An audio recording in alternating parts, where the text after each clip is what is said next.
এ কি, সকাল সকাল বর্ষি নিয়ে কোথায় চললে? এমন ভাব করছো যেন কিছুই জানো না। বড়শি নিয়ে তো আর বাজারে যাব না, পুকুরেই যাচ্ছি। তাই বলে ঘুম থেকে উঠেই তোমাকে পুকুরে যেতে হবে? বাড়ির কাজগুলো কে সারবে? বিয়ের আগে কিন্তু আমার মা বাবা তোমাকে বলেছিল আমাকে বিয়ে করলে আমার মাছ ধরার ব্যাপারটাও তোমাকে মেনে নিতে হবে। তাহলে এখন কথায় কথায় এত খোঁটা দাও কেন? মেনে নিয়েছিলাম বলে কি এখন বাড়ির কাজকর্ম বাদ দিয়ে পুকুরে মাছ ধরতে যাবে? হ্যাঁ যাব। সরো, আমার দেরি হয়ে যাচ্ছে। জানোই তো মাছ ছাড়া আমার এক বেলাও ভাত হজম হয় না। এবার সরো দেখি, আমাকে পুকুরে যেতে দাও। চাষি সুরজ মিয়ার স্ত্রী মালা সেখান থেকে চলে গেল। এই কি ছিল কপালে! এখন কি বাড়ির কাজকর্ম আমাকেই সারতে হবে?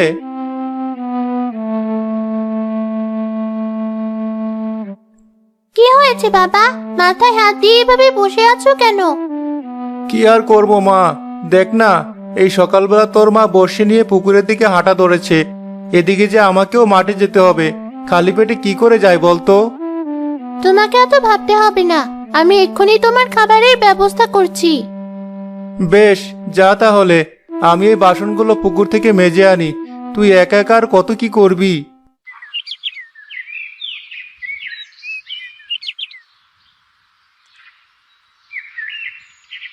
ধুর, এতক্ষণ বসে থেকে একটা মাছও পেলাম না। কি গো, হলো তোমার মাছ ধরা? তুমি এখানেও চলে এসেছো? বললাম না মাছ না ধরে আমি বাড়ি ফিরবো না।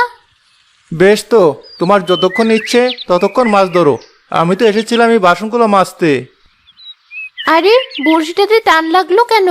এই তো একটা মাছ পেতেছি।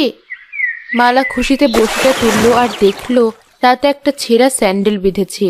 এই দেখে সুরজ হাসতে শুরু করলো। ভারী সুন্দর মাছ ধরেছো তো দেখছি। একদম হাসবে না, করো তো ওই চাষিগিরি। আমার মাছ ধরার বদৌলতে রোজ রোজ মাছ খেতে পারছো, তাও আমাকে নিয়ে হাসতে তোমার বাচ্ছে না? দেখো মালা, অর্থই সব সুখ আনতে পারে না। তুমি যদি চাইতে তাহলে আমার কুড়ে ঘরেই সুখী হতে পারতে, কিন্তু তোমার মন দামি দামি জিনিসের আটকে গেছে, তাই কখনোই মন থেকে আমার সাথে সুখী হতে পারোনি। হয়েছে, তোমাকে আর বড় বড় কথা বলতে হবে না। যে কাজটা করতে এসেছো তুমি বরং মন দিয়ে সেই কাজটাই করো। সুরজ মন খারাপ করে বাসন মাজতে লাগলো। তখনই সুরজের এক প্রতিবেশী কাশেম সেখানে এলো। আরে সুরেশ ভাই, করো কি? এখন কি তুমি মাঠের কাজ বাদ দিয়ে বাসন মাজা ধরলে? আরে কাশেম, তুমি এখানে? তোমাকে আর বাবিকে দেখেই তো দাঁড়ালাম। সত্যি, এমন দৃশ্য আমি এর আগে কখনোই দেখিনি। বউ মাছ ধরছে আর বর পাশে বসে বাসন মাজছে। না মানে, হয়েছে হয়েছে, তোমাকে আর নিয়ে বিনিয়ে কিছু বলতে হবে না। এই যে ভাবি, বর্ষি নিয়ে শুধু বসেই আছেন নাকি মাছও মারেছেন? কেন ভাই, শুধু কি ছেলেরাই মাছ ধরতে জানে, মেয়েরা জানে না? আরে আরে, ভাবি তো মনে হচ্ছে রাগ করলেন। না আসলে এর আগে তো কখনো কোনো বৌজিকে মাছ ধরতে দেখিনি, তাই বলছিলাম আর কি। এতই যখন সন্দেহ, আসুন একদিন প্রতিযোগিতা হয়ে যাক, দেখি আপনি বেশি মাছ ধরতে পারেন নাকি আমি পারি। আহা মালা, কি বলছো এসব? না না সুরজ ভাই, আমি ভাবির কথা কিছু মনে করিনি। যতই হোক মেয়ে মানুষ। আমি কিন্তু মজা করে কথাটা বলিনি। আরে, বড়শিতে আবার মনে হচ্ছে টান পড়েছি।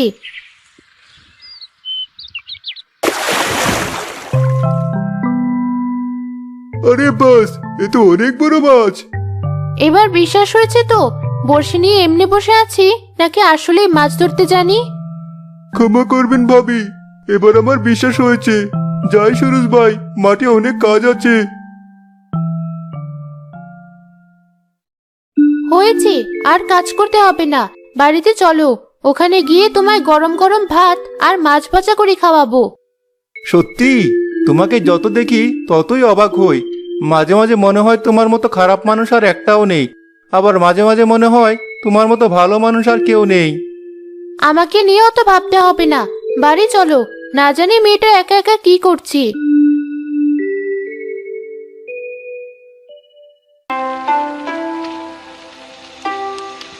সর, আমি করছি। মা, তুমি চলে এসেছো? বাবা কিন্তু আজ খুব রেগে আছে। তাই তো আমি রান্নাঘরে বাবার খাবারের ব্যবস্থা করছিলাম। অনেক করেছো, তোমাকে আর কিছু করতে হবে না।